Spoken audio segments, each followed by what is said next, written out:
Hello Internet, my name is Andrew Eder and welcome to another episode of Film Editorials. If your computer is being controlled by Johnny Depp, you should probably be nervous. Unless you are in fact Johnny Depp, in which case, hi Mr. Depp, big fan. Either way, today I'm going to be talking about Transcendence.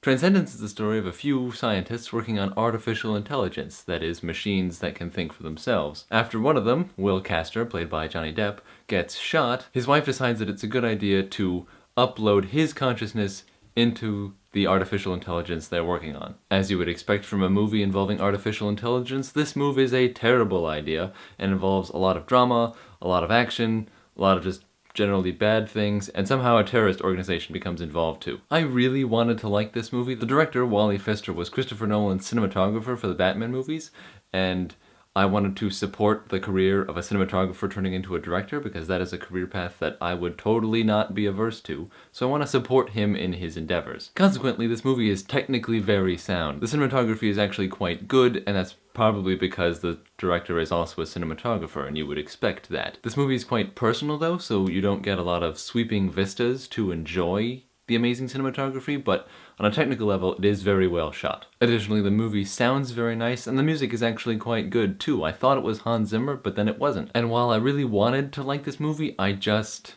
can't, because there are a lot of issues. I feel it's mostly with the script. There's too many moving parts in this movie. The plot is just too complicated. It could have been simplified, I feel, and that would have made it a stronger film. I think the big problem is it doesn't have a main character, so it doesn't really have a narrative focus to it. As the movie is right now, there are 3 candidates for the main character of the movie, and that's not really a good thing. I think if the story had been told mostly from the point of view of Paul Bettany, whose character is likable and sympathetic and competent but involved in the story, it would have been a much stronger film. As it stands, the premise for this movie is very interesting. I like the idea behind it, and I like the themes behind it, the base for this movie, if you will, but the execution just isn't quite there yet. I feel kind of bad. I don't want to rip on the guy, and the cast is really, really good, but they all play really small cogs in this very large, complicated machine, and it just